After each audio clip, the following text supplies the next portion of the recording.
Welcome back to my YouTube channel. और आज मैं आपको एक लॉजिकल ट्रेड बताने वाला हूँ। ठीक है, लॉजिकल ट्रेड समझ लो आप। तो मैं आपको बताता हूँ कि वो क्या ट्रेड थी लॉजिकल वाली। ठीक है, देखिए मार्केट ने फर्स्ट हाफ में क्या किया कि मार्केट ने अप मूवमेंट दिया। ठीक है, यहाँ से ये अप मूवमेंट दिया। ठीक है, अब आगे जाना था तो रिट्रेस होकर ऊपर चली जाती, नो डाउट। हम यहाँ से यहाँ तक का फिबोनाची लेते और ये 50% एरिया वगैरह कहीं होता तो हम इसको ट्रेड कर लेते। ठीक है, ये हमारा प्लान होता अप मूवमेंट के लिए। काय के लिए? अप मूवमेंट के लिए। ठीक है, याद रखना। ठीक है, लेकिन मार्केट ने क्या करा, मार्केट ने नो डाउट यहाँ से ये ब्रेक कर दिया। ठीक है, ब्रेक कर दिया, इसके बाद ऊपर आया, नो डाउट बहुत अच्छा मूवमेंट था, बहुत बढ़िया चीज। तो अब हमने क्या किया, जब ये यहाँ से इस जगह से ऊपर आ रहा था, जब ये यहाँ से ऊपर आ रहा था, मैं आपको बता दूं, जब ये यहाँ से ऊपर आ रहा था तो हमने कहा चलो ठीक है, ये वाला तो छूट गया। अब मार्केट यहाँ से नीचे गया, अब यहाँ से ये कितना रिट्रेसमेंट कर रहा है ये थोड़ा सा हम देख लेते हैं। तो भाई बहुत अच्छी बात है, हमने चेक किया, हमने रिट्रेसमेंट क्या देखा, हमने यहाँ पर देख लिया कि भाई रिट्रेसमेंट आखिरकार हो भी रही है नहीं हो रही। तो देखते हम यहाँ से रिट्रेसमेंट हो भी रही है या नहीं हो रही। ओ तेरी भाई क्या प्यारी रिट्रेसमेंट हुई, देखो। अब चूंकि चल एटीआर कितना रहा है ये देखो आप, एटीआर चल रहा है ऑलमोस्ट 15। ठीक है, तो अगर मेरे 50% से कोई 15 रुपए ऊपर भी गई है कैंडल, ठीक है, तो भी कोई बात नहीं। क्यों? क्योंकि एटीआर की तो वॉलेटिलिटी है भाई, एक कैंडल जो है उसकी तो वॉलेटिलिटी है ना, कि वो होनी है इतनी। ठीक है, लेकिन ये कितनी थी? 6 रुपए, कोई बड़ी बात नहीं है। अगर प्रीमियम में ये 6 से 12 भी होती तो भी कोई दिक्कत की बात नहीं। ठीक है, तो एग्जैक्टली मुझे यहाँ पर एक एंट्री मिली। ठीक है, अच्छा अब फॉलो अप कैंडल चाहिए थी मुझे, कौन सी? Follow up candle. तो ये मिली, ये एंट्री यहां पर मिली, ये फॉलो अप कैंडल मिल गई। ठीक है, ब्रेक हो गई। अब मैंने ऊपर ले लिया और 15 पॉइंट ऊपर या 6 पॉइंट ऊपर या 10 पॉइंट ऊपर मैंने एसएल रखी। मार्केट आता गया, सीधा फॉल किया। ठीक है, ये एसएल शिफ्ट हो गया मेरा कहां पर? 50% पे। अगर मान के चलो मेरा यहां पर एसएल भी है तो ये मार्केट यहां से चालू हुआ तो इस कैंडल तक मेरा एसएल शिफ्ट हो जाना चाहिए था। यहां पर कहा 23,232 रुपए के आसपास एसएल शिफ्ट हो जाना चाहिए था। ठीक है, कहां पर हो जाना चाहिए था? इस जगह पे एसएल शिफ्ट हो जाना चाहिए था। ठीक है, अब छोड़ो, ये चीज को भी छोड़ दो, चलो कोई बात नहीं। ठीक है, हम इस चीज को भी छोड़ देते हैं। ठीक है, फिलहाल के लिए। तो अब एसएल शिफ्ट यहां हुआ। ठीक है, अब मार्केट यहां से कहां गया? यहां से ये कैंडल पे गया। ठीक है, अब एसएल शिफ्ट कहां होगा मेरा? सेकंड एसएल बताओ। ये सेकंड एसएल हो जाएगा मेरा, कौन सा? ये एरिया मेरा सेकंड एसएल। कौन सा? Second SL. ठीक है, ये सेकंड एसएल हो गया मेरा। ठीक है, ओके, अब ये भी बहुत अच्छी बात है। ठीक है, अब देखते हैं थर्ड एसएल कहां पर है। थर्ड मार्केट ये गया, फिर मेरा एसएल शिफ्ट हो गया। कहां पर हो गया एसएल शिफ्ट? एसएल शिफ्ट हो गया मेरा इस एरिया पर। ठीक है, यहां पर एसएल शिफ्ट हो गया। थर्ड एसएल शिफ्ट ये हुआ। ठीक है, अब इसके बाद क्या होता है? इसके बाद मार्केट ने ये मूवमेंट दिया। कौन सा मूवमेंट दिया भाई?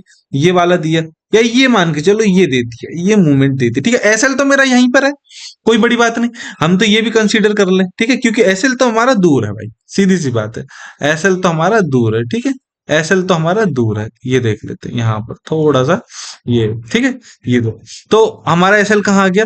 थर्ड एसएल, हमारा थर्ड एसएल हो चुका था। ठीक है, फोर्थ एसएल यहाँ कहीं आ गया, फर्स्ट सेकंड थर्ड फोर्थ ये आ गया। ठीक है, कितना? 190।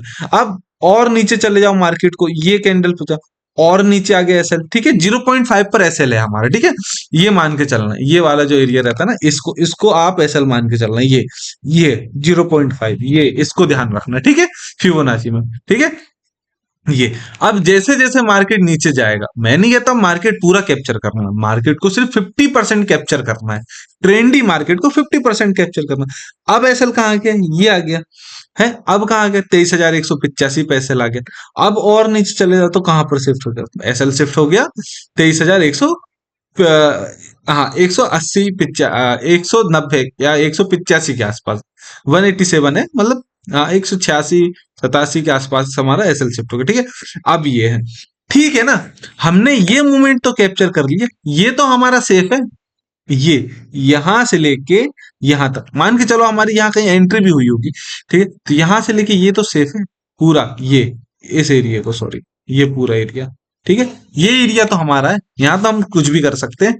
ठीक है, तो इस चीज को समझ, अगर ट्रेंडी मार्केट होगा तो ये स्ट्रेटेजी बहुत प्यारी काम करने वाली, मतलब इससे बेस्ट स्ट्रेटेजी मैं नहीं कहता कि आपको कहीं मिलने वाली है। ठीक है, इससे बेस्ट स्ट्रेटेजी आपको कहीं नहीं मिलने वाली है भाई। इसको बिल्कुल, आपको अगर वीडियो पसंद आई तो वीडियो को लाइक कर देना, चैनल को सब्सक्राइब कर देना और शेयर कर देना अपने उन दोस्तों के पास जो ट्रेडिंग करते हैं, ठीक है।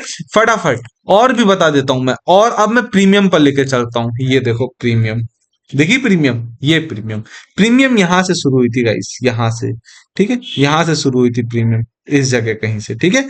अगर मैं इस जगह पे भी अगर इतने इतने जगह पे कर देता, ठीक है, तो 0.5 लेवल इधर आ जाता, फिर ये कर देता, इसको यहां कर देता, फिर 0.5 लेवल 165 रुपए पे आ जाता, फिर अगर इसके ऊपर कर देता, मान के चलो ये भी कर देता, फिर 170 आ जाता। अगर मैं 170 के ऊपर भी कर देता ये, तो अभी भी 175, मतलब आप 153 मान के चल रहा हूं मैं, ठीक है तो 148, लेकिन मैं कहता हूं कि मैं नहीं ले पाता इतनी जल्दी एंट्री, ठीक है, मैं नहीं ले पाता। और एटीआर 8 चल रहा है, याद रखना एटीआर, स्टॉप लॉस हमेशा एंट्री प्राइस से एटीआर को माइनस करके लगाना। जैसे अगर मैं यहां पर 149 पर एंट्री लू और एटीआर इस समय चल रहा है 8-9, ठीक है 7 चल रहा, मान के चलो, तो -7, -7 मतलब 142, 142, तो मेरा एसएल कहाँ आएगा, 142, ये इधर कहीं आएगा, ठीक है, ये कहीं आएगा, इस जगह कहीं आएगा, ठीक है।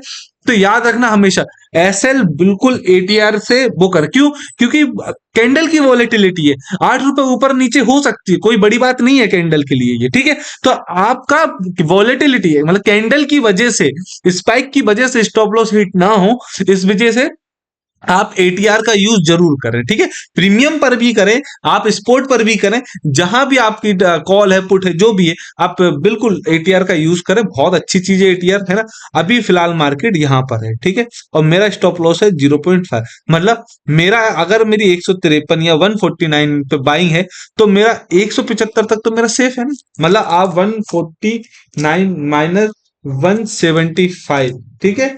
और अगर 75 का लॉट है, तो हमारे पास है 1950 रुपए का प्रॉफिट है, ठीक है, और 1950 रुपए का प्रॉफिट सूखा यहां पर आ जाएगा, ठीक है। आप इस चीज को समझो, है ना। तो ये इस तरीके से, अब आपके लॉट बड़े हैं तो आपके पास प्रॉफिट भी उतना बड़ा होगा, ठीक है। आपके पास 100,000, 10,000, 5,000 लॉट है, तो फिर उसके हिसाब से मल्टीप्लाई होता है। अच्छा, आप एक चीज को ध्यान रखो, देखो मार्केट एग्जैक्टली कहां पर आया, 176 पर आया, समझ रहे हो आप, 176 पर आया, ठीक है, और मार्केट रिवर्स चला गया फिर 187 पर, देख लो। अच्छा, कुछ लोग सोच रहे हैं ये, तो भाई देखो, जब मार्केट यहां था तब ये हमारा 50% एरिया यहां था, तो ये हिट नहीं हुआ होगा, याद रखना, फिर हमारा 50% एरिया ये था, तो स्टॉप लॉस नहीं हिट हुआ था उस समय। किसी किसी के दिमाग में ये थॉट चल रहा होगा कि ये वाला स्टॉप लॉस हिट हो, भाई ये कहाँ, ये तो जब मार्केट यहां रहा होगा तब ये हमारा 50% एरिया तो 170 था, और ये यहां पर आई थी 175 पर। समझ में आ रहा है आपको एटीआर कितना हेल्प, और ये जब टॉप पर गया, मतलब ये जब टॉप पर गया, तो फिर हमारा स्टॉप लॉस आ गया, कितना आ गया, 175, ठीक है, और मार्केट गया था 176 पर, समझ रहे हो आप, फिर भी हमारे स्टॉप लॉस बच गया। तो इस चीज को थोड़ा सा कंसीडर करना, ध्यान रखना इस चीज को, कि इस तरीके से आपको स्टॉप लॉस करना है, ठीक है। और आप एक चीज सोचिए, जब अगर मार्केट 50% नीचे से नीचे आ ही जाएगा, तो फिर बचेगा क्या भाई, कुछ भी नहीं बचने वाला, मार्केट का ट्रेंड ही खत्म हो जाएगा। आप इस चीज को भी ध्यान रखो, ठीक है, इस चीज को भी ध्यान रखो।